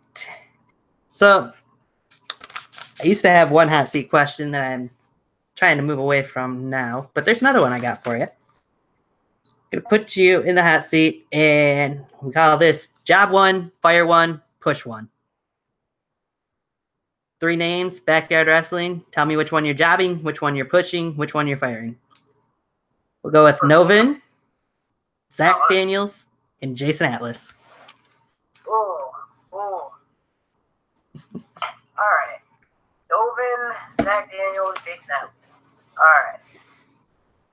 Number 1, I think. Oh, that's a tough one. I'm really in the hot seat for this one. If we're gonna, I'm gonna start off with the. I'm gonna go out of order here, but I'm gonna start off with the fire one because, that's a tough one. But if we're gonna fire anybody, I'm gonna go ahead and say Novin. Why? Because that man has so much potential that I'm surprised he's even still in backyard wrestling because I can see him dominating the indie scene, not just being a part of it, but literally owning the indie scene. Push one, I have to say we're pushing the hell out of Zach Daniels, and I know now Jason Atlas is listening to this, but here's the thing, Jason. If we bury you, there is nothing that you can't come back from. That's what I'm gonna say. Don't take that as an insult. Take it more as a compliment because I know for a fact that there is nothing that you can't come back from. Fair enough. NUW enters the chat room as Arnold, of course. Brother, please calm down. Don't forget to take your medication. Sorry for that, fellas.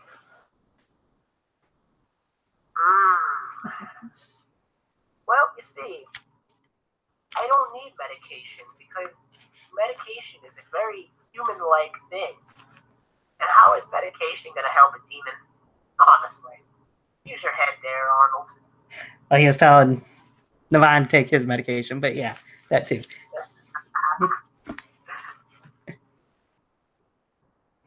All right, if you guys got any more questions or comments, make sure you put them in there still, reading through them. So once you're done with this, we kind of skipped over it, but once you're done with the triple threat, where do you see yourself going in DBW after potentially getting into the penitentiary match, first of all, and you could walk out as world champion? Where do you see yourself going from there in DBW? Well, number one, I want to be different. I want to be unique. And if I'm going to say anything, I'm definitely I'm going to make a bold statement here, but I'm going to win the DBW World Heavyweight Championship by the end of 2018, if not by the end of fucking Total Domination. Because I want to be that one person that you don't forget about. Even if it's a one and done, because I hope not, but if it's a one and done and I end up going somewhere else or something, because you never know in the future, I want to be that one champion you never forget. I want to do the dastardliest things, make me the most hated champion in all of backyard wrestling, and not just DPW. Interesting. All right. Where do you see yourself at within the next, let's say, 5 years? Well, that's funny because I've actually got two plans, and both of them kind of are on hold at the moment until I figure out what's going on with my life. But I definitely see myself either moving to the UK and pursuing a tenure in Progress or ICW, learning craft and trying to develop myself there. And if that doesn't come to fruition, I definitely see myself trying out for the Omega School of Wrestling, which, in case you guys don't know, is run by the Hardys. Yes. Very interesting. Now, how much longer do you think your backyard wrestling career is going to be to build off of that? Well, I love the guys here in backyard wrestling. They're nothing but family, but I'm never going to make it if I stay in the backyard wrestling scene. So I really have so much planned, and it all comes down to how much I can do before I feel like because I'm almost 21. I'm going to be 21 this year. And I really don't want to spend too much time on the backyard wrestling scene because I really don't want to risk injuring myself before even getting to the indies.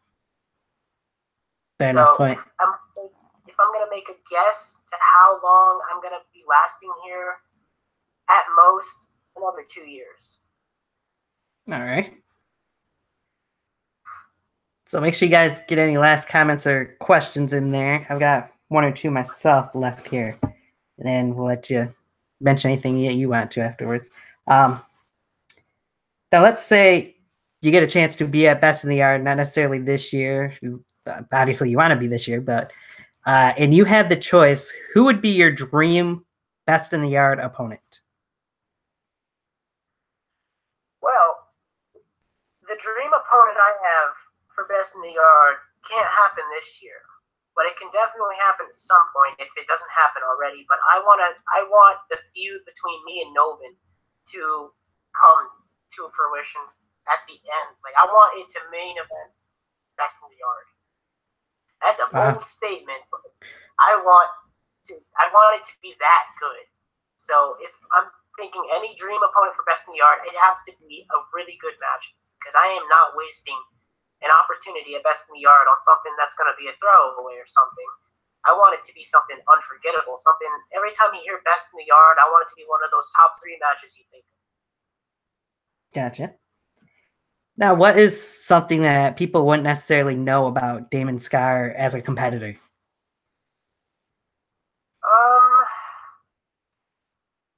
I guess really the fact that I already covered it, but the fact that I don't believe in well, you know what? I'll change it up.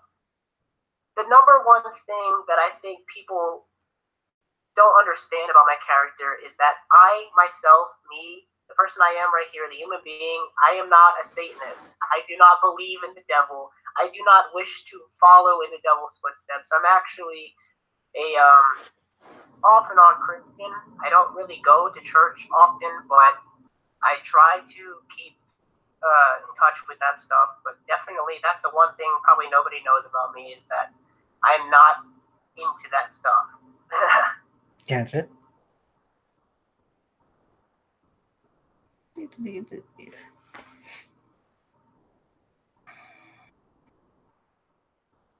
All right, Riley Bates is in the chat room. Just saying hey to him. Okay. Is there any matches that you've been in that people might not have seen that you think is something that they should? That we haven't covered in here.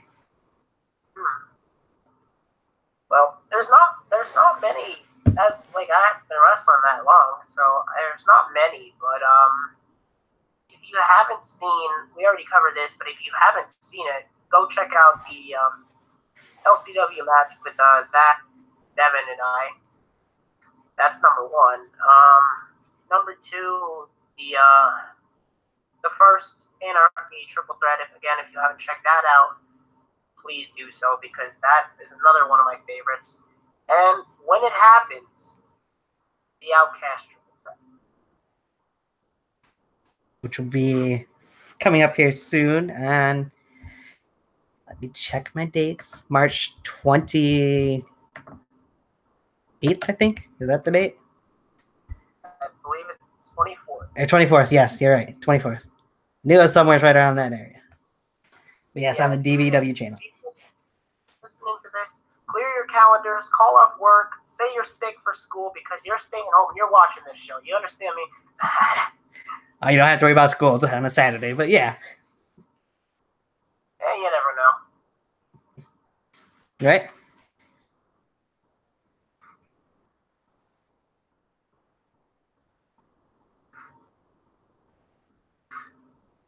All right. Any last things you want to say to any of those opponents that you have scheduled, or any opponents in the future that you'll be facing it? If I'm going to say one thing, for any future opponent that I have, don't base your studies off of my 2017, because you're not going to be facing the Damon Scar of 2017.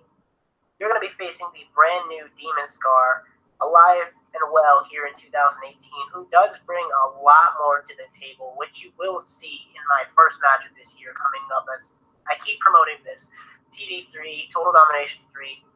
You'll understand what I mean when you see this match, because I'm going to go way above and beyond like I've never done before, and take risks that I've never done before. So if I'm to say one thing, any future opponent, be prepared for the most risk-taking, high-flying, action-packed match of your career, because that's what I'm going to go for. As well as the dumbest person you're going to ever face, too. So, Arnold says, I'm sorry to tell you, Mr. Scar, but I'm gonna be doing everything in my power to make sure Navan stays Navan. He has a family who cares for him. Try and make it so Novan doesn't reappear. Well, Arnold. Try with all of your power to keep that, but understand this. I, the demon, will always get what I want. I wanted a match where I win a championship, and I got it. I wanted a debut. I got it. I wanted to blow everyone away with my ability. I did it. And pretty much, if I set my mind to something, it's going to happen, regardless of how many people say no, of how many people push me down, hold me back. So Arnold, Novan is coming. And he will be coming for me when I'm done playing my little mind games with him. And I don't care if I have to target Navan. I don't care if I have to target his family. Novan, you're coming. To which Arnold said, would you take an El Kabong? Absolutely. Right. Riley Bates wants to know if you're a Pepsi or Coke. Yeah. My favorite soda is Mountain Dew, so I'm going to have to say Pepsi. Fair enough. All right. I'll give you guys 1 or 2 more minutes to see if you got anything else coming through. See, these two are getting things coming out a little bit here.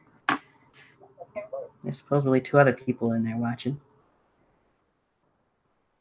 All right.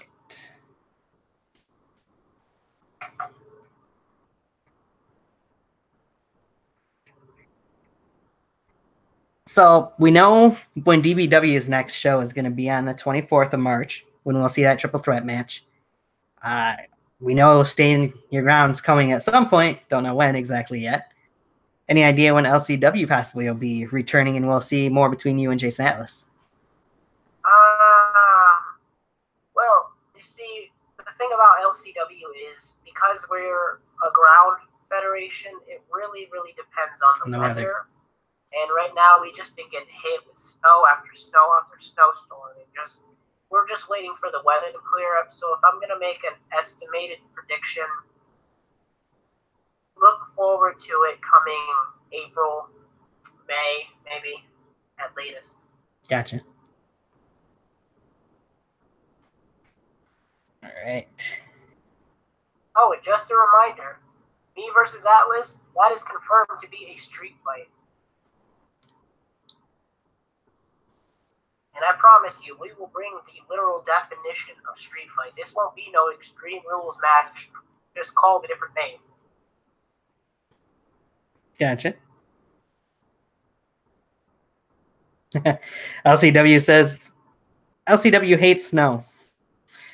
I don't blame you guys because I hate it here in Michigan too. So luckily we haven't gotten as much as you guys have. But snow actually almost cost this interview. So yeah, plenty of hate for snow. Right. Tell me about it. When I had Cage on here back in December, snow made it so that we had to start later because I was getting hammered by snow here. So. Oh man, it's actually is lucky that the storm wasn't so bad because the last storm we got hit with, we lost power. So thankfully this one wasn't so bad. Otherwise, who knows what would happen? I would have been wondering all night, where the hell is Damon? That's what would happen. Yep. All right. Plus, demons hate snow anyway. Makes sense. Absolutely.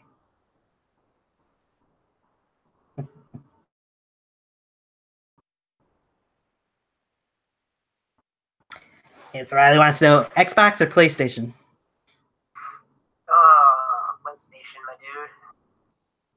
can literally find me on there. Just look up Damon Scar. Good now. And here, I'll just insert my own little thing here. My favorite game on PlayStation 2 is, well, not PlayStation 2, but PlayStation itself is Call of Duty Black Ops 3. Nice.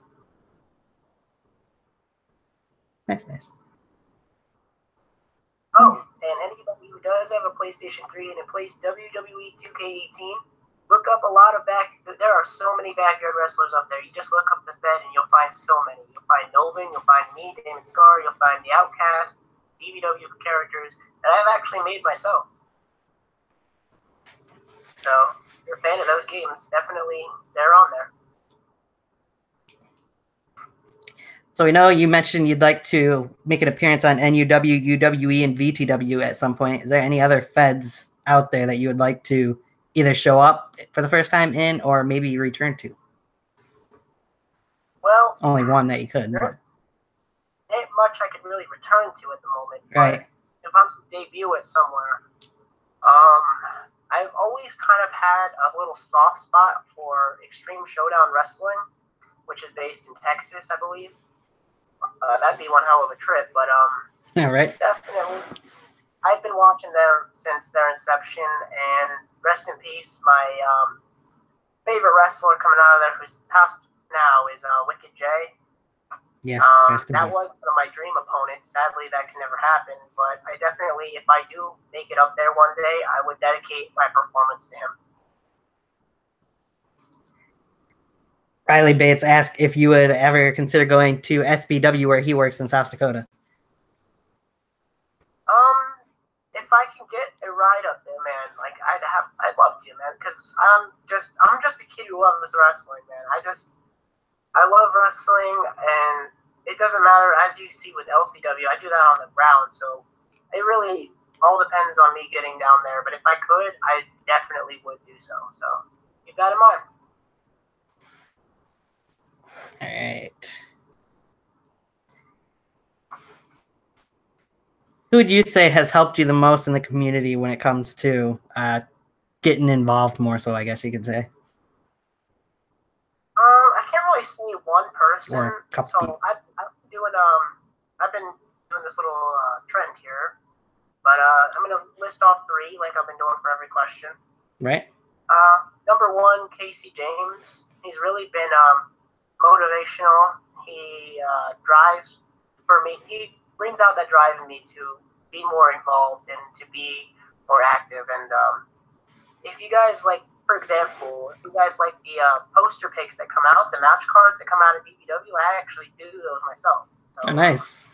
The Total Domination one, I didn't do the logo, but I do the I cut out the people, put them on there and stuff. But some of the other ones I did do, like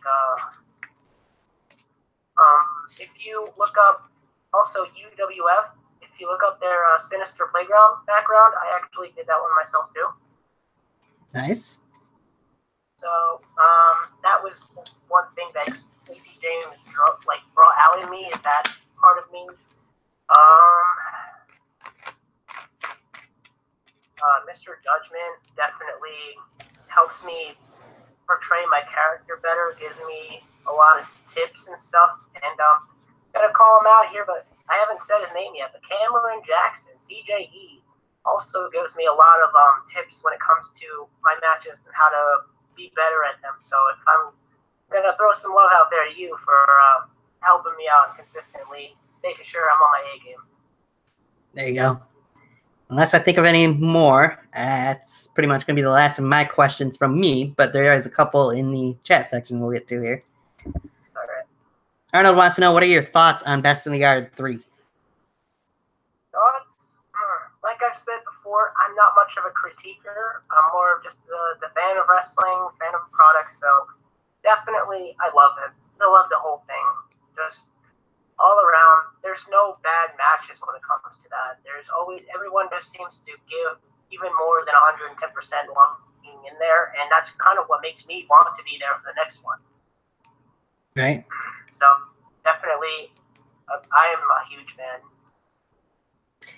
And Riley Bates asks if you were to be in a backyard wrestling video game, who would you face in what kind of match in what arena? That's a good one. Because I could pick anybody. Alright, so I'm gonna make this one.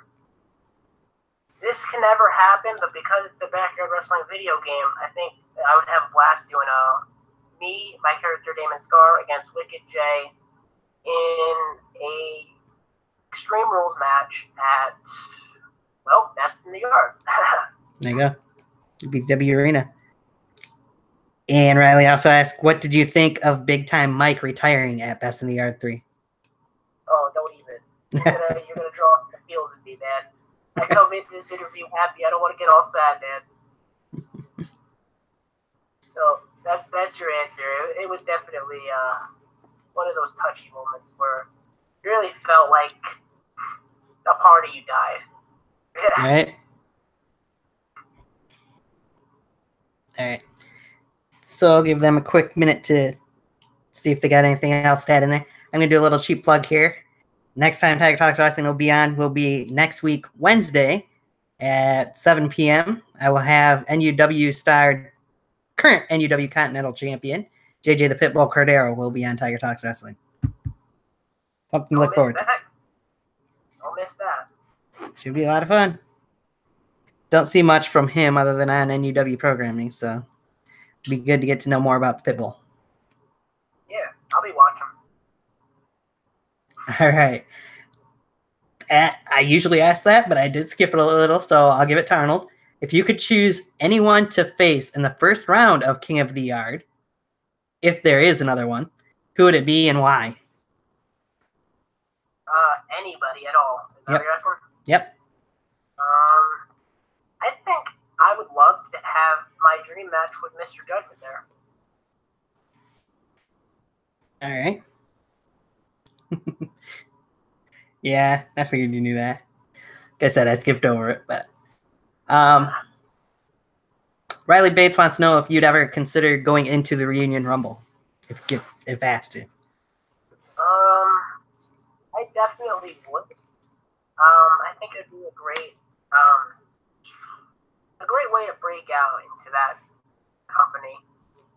I definitely would like, if I'm gonna make an appearance down there, I'd like to use it to have a strong showing, maybe even win the whole thing, who knows, but definitely get the chance to work with so much great talent all at once too, and not just, it's just all in one match, so many great talent. It would be a lot of fun, so I would definitely enjoy that a lot. Yeah, I would imagine it'd be tons of fun for anybody involved. Absolutely. The fact that they have 30 men in that Rumble match, it's something that you don't see in backyard wrestling otherwise. So it's really amazing that they can pull that off. All right, Arnold wants to know, if you're traveling on the road, what songs would you want to blast with the boys?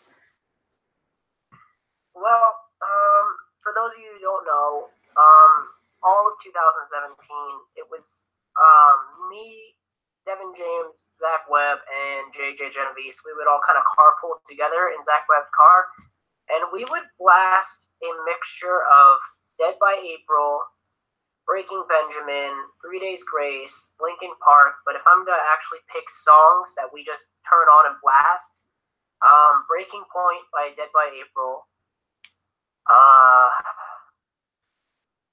That's a tough one.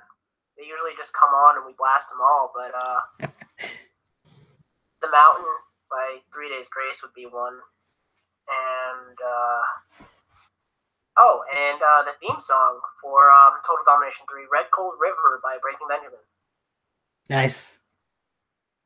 Nice picks. All right. See what we got. Nope, nothing else. So we'll see if they got anything else in there. Like I said, JJ will be the next one on here. Other than that, we will. I'll get to that question. Arnold just keeps pulling out questions before I get finished with what I'm going to say. So, which is fine. More questions, better. Keep it going a little longer. But I do want to mention very soon, Don't know when the exact date is yet, but the Rival show will be debuting soon. Which will be a brand new show I have on this channel. It's a good thing. It's a good thing. Favorite wrestling finisher? Ooh. Is this just all of wrestling or just backyard wrestling? I'll let Arnold decide that. No, don't leave. You know what? While he's deciding that, I'll just go ahead and say backyard wrestling first. My favorite backyard wrestling finisher has to be the Judgment Slam. Very nice. He pulls that off so nicely, so just gracefully and so smoothly. And it pretty much can be done to anybody. True. He says both, so. In total, my favorite move in total has to be, I have to say the Styles Clash. Nice. Oh, so this one will be interesting to see what you say. Riley Bates says, which match would you pick? And he gives you a few options here. An Extreme Rules match versus Cage. Last Man Standing match versus Novin. One versus the whole Murder Club. Or an Elimination Fatal 4-Way with you versus D-Lock versus Cameron Jackson versus Zach Daniels. Oh. Well, I'm going to go ahead and cross the one with Novin off as not an option because that might end up happening anyway. That's a tie between, I'm also going to cross off one versus all in the Murder Club thing because I really don't want to get my ass kicked by the entire Murder Club. I don't want to. Really comes down to either the match with Cage, which I think would be fucking phenomenal, or the Elimination 4-Way, which again would be phenomenal working with that talent, but gotta say the 4-Way. Nice. I like that. I definitely want to get a chance to work with CJE, though. I think I would love working with him. I think many people do, to be honest with you. It's too bad we couldn't have seen the Outcast versus the FTC at some point. I mean, well, if they weren't dead, that would have been a great feud. Right? They're 2/3 not dead. But you guys are, so they're moot point. Yeah. All right. See if they got anything else. So I'm still deciding. Okay, I'll let that pass. Still deciding on who I want to have as my first guest on the Rival show. That's the only reason I haven't picked a certain date yet. So I got it narrowed down to either Chase Bridges and whoever walks out of Fury as the BTW World Champion, and a couple other guys from here in Michigan. So NUW Arnold says, Damon, you better hit me up after this, which I'm sure is not just Arnold, but yeah, you know who it is. So there you go. He knows I'll hit him. He knows I will. Oh, this could be interesting. Another guy from NUW is in the chat room, just popping in. The Dark Side. Oh. Just joining, but gotta ask what the people want to know. And the Dark Side always asks these random weird ass questions. So, do you think Johnny Johnson's semen can fertilize the egg faster or less efficiently, considering the large doses of cocaine in his diet?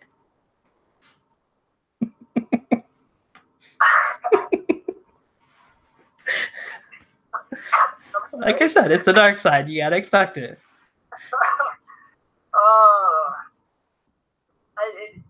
He definitely he fucks his game up with that. So I'm gonna definitely say no, not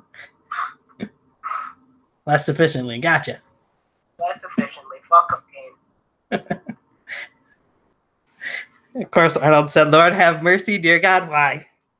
Because it's the Dark Side, and he can." That's my thoughts exactly. I always know it's going to be a riot when I see his name pop up in a question. All right. So, with that being said, See if they pop up with anything else here before I leave it up. Any last thing you want to promote or say before this is your last chance, pretty much, to that? For anyone who's watching, anything here. Number one, as I said before, clear your calendars for March 24th because Total Domination 3 is going to be the breakout show for DPW. Like, we kept saying breakout stars or breakout years, but this show is going to be the breakout show for DPW, and I feel like it's what's going to put DPW on the map. I mean, it already is, but DPW is just going to become one of those companies where you think backyard wrestling, it's going to be one of the first ones to think, just like BTW. Also, LCW, we're up to, I believe, 70 something subs now after joining in June of 2017. And if you like backyard wrestling, if you don't mind the fact that we don't have a ring just yet, definitely tune in because we definitely do put 110% into the company. Like as you've seen with feuds with Devin James and JJ Genovese. We have a couple young stars that you don't see anywhere else too, like Desmond Killy and Jacob Morgan. Those are two great friends of mine, and I know not many people know who they are, but trust me, by the end of 2018, you will, trust me, because they're really good, they're really dedicated, and they're really working hard at bettering themselves. So I'm going to go ahead. I'm not promoting myself here, but I'm promoting my friends out there. There you go. Good way to do it. So Riley Bates gives you another option that he wants to hear what one you would pick. Gives you a bunch of options here. Losing to Mephisto from VTW, having to retire to Navon McDonald, having your ass kicked by the Renegades from KBW, or getting pushed off a roof onto a car by Yankee, or winning and losing a title in a 24-hour period, I think is what he meant. I'd have to say getting pushed off the roof by Yankee. I think that would be just one hell of a ride, man. Like, no pun intended, but I think that would just be something that not only Yankee would never forget, but I'd never forget. And it'd just be one of those moments where, like, it was one of those holy shit moments, and I think that I haven't had enough of those yet. Gotcha. Actually, it was winning and losing a title in a 24 title change match. That would be wow. But that would be, yeah. Insane. Say the least. Oh, wow, Navon. For one, there would have to be more than one YouTube page up for that. But he says the first ever 24-hour Tiger Talks Wrestling interview. Who is down? I think you need a little bit more than one guest for that. At least, yes. Yeah, but if you did, I'd be definitely down for that. That would be something that would have to be thought about. That's for sure. I know Navon could do it because him and I talked for, well, quite often we talk for hours on end about wrestling. So, but still, 24 hours, oof, that'd be tough. Yeah, that's a lot of content. Yes, it is. A lot of different pages, so you only can do 8 hours live on YouTube. So, in one span. But anyway, good to see King Dominator in here as we're getting ready to wrap up. Navon says, "Don't make me get on that shit." Well, Navon, you put it on yourself, bud. So, Riley says, "Or would you prefer getting a?" Amen. Bye, bitch. Yeah, bye, bitch. To you too. Riley says, "Getting a Bia boot from Drew Hood and a headshot from AK-47 to the face at the same time." Wait, I don't understand this question. He's just adding that into the options from what he said earlier. Oh. If you'd like to get a Bia boot from Drew Hood and headshot from AK at the same time. I'm gonna still stick with my Yankee pick, but that does make it harder. Right? All right. Yeah, because those guys know they like to put questions in there, and then as I get ready to wrap up, they'd put more stuff in there. So that's probably what caused Navon to say that. Just because he's Navon and he can get started with people. That's why King Dominator. So this time, it is the last chance for you guys to get a question out there. And it's 10:40. I'll give you till 10:41 now. I'll give you till 10:43. Give you 2 minutes to put any last questions out there. Otherwise, we'll just do a quick little plug in here again. As mentioned, DBW Total Domination 3, I'll give them a little plug here, will be on March 24th. I don't think they've mentioned a time yet, but they're on the DBW channel. Yes, Navon, you are leaving. You've said that a couple of times. Go ahead and leave. Love you, but still. Oh. Make sure you guys are watching that. Make sure you guys are watching. Go and watch LCW if you haven't. They do have some decent content out there. I haven't seen a whole lot of it myself, but I'm subscribed and I watch a little bit here and there. So. You'll come to trust me. And Navon says, "Good job, gentlemen. Love the interview and the both of y'all. Oh, we love you too." Nothing but love, man. Nothing but love. And of course, go to the NUW channel, watch NUW and Proving Ground, which obviously you're on as well. More Damon Scar there. King Dominator wants to know baseball or basketball? I'm gonna have to say basketball only because I can't play baseball for my life. I was on the basketball team for my high school, despite the fact that I'm 5'6". I was pretty decent as a basketball player, but no, I just can't play baseball for the life of me. Gotcha. Whereas for me, that'd be the other way around because I'm more of a baseball guy than I am basketball. So, at 5'5", I can't do a dunk. So, yeah, I was on the wrestling team, the football team, and the basketball team. Nice. So Riley says, if you went to WWE, what title would you go after? Well, the first title I go after, because I can't really just pick one off the top of my head, so I'm going to go for the first one that I would go after, would have to be the NXT Championship. Fair enough. Because I know that almost everybody who's won the NXT Championship has gone on to have a pretty great career. Right. I think Riley Bates just says NFL team. I think he means what's your favorite NFL team? My team's been letting me down recently, but I was really a fan of the Steelers for many reasons that I really can't get into, but the Steelers have to be it. They just been letting me down, though, man. Right. All right. So with that said, again, I'll say, we'll see if I can get this in.